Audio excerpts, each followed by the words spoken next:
तो दोस्तों इस समय अगर किसी चीज़ की चर्चा सबसे ज़्यादा है तो वो प्रदूषण की है और प्रदूषण की वजह से जो हालात हैं वो आप देख रहे हैं बिगड़ रहे हैं। और ख़ासतौर से अगर आप हरियाणा की बात करें तो हरियाणा में ये जो प्रदूषण का स्तर है वो बहुत ज़्यादा आप एक तरीके से कह सकते हैं कि ख़राब स्थिति में पहुंच गया है। और नतीजा ये है कि अब तो कई जगहों पर आप देख रहे हैं कि जो लोकल एडमिनिस्ट्रेशन है उसने स्कूल कॉलेजेस को भी बंद करने का फैसला किया है।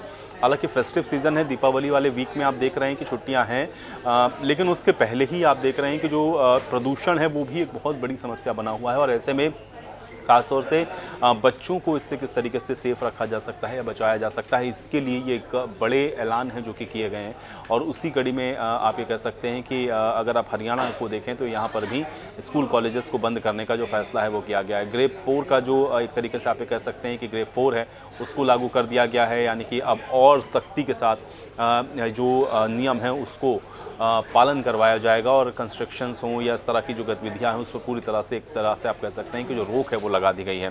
तो फिलहाल आपको ये बता दें कि अभी जो पहले जो आदेश आया था उसमें 5वीं तक के जो स्कूल हैं उनको बंद किया गया था। और 13 नवंबर तक के लिए आपको मैं बता दूं कि जो आदेश हैं वो जारी किए गए थे।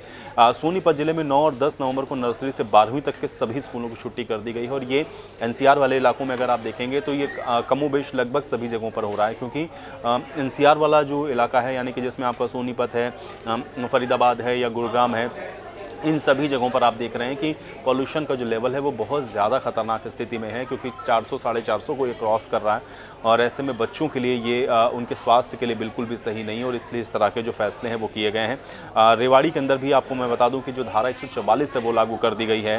सख्त हिदायत दी गई है कि पर्यावरण को लेकर के जो सख्त कदम है वो उठाए जाने हैं और जो भी जो रूल्स बनाए गए हैं अगर उसको कोई तोड़ रहा है या उसकी अगर कोई पालना नहीं कर रहा है तो उसके खिलाफ भी जो सख्त कार्रवाई है वो होनी चाहिए। ये प्रशासन को भी निर्देशित कर दिया गया है। तो वायु प्रदूषण लगातार आप देख रहे हैं कि एक बड़ी समस्या बना हुआ है। और ख़ासतौर से जींद, कैथल, पानीपत, रोहतक, गुरुग्राम, फरीदाबाद और झज्जर ये वो ज़िले हैं जहां पर AQI तकरीबन 400 के आसपास है या इससे ज़्यादा टच कर रहा है। और इसलिए यहाँ पर जो सख्ती है वो बढ़ाने के निर्देश जारी किए गए हैं। तो उम्मीद करता हूँ कि जानकारी आपको अच्छी लगी होगी। मिलते हैं अगले वीडियो में।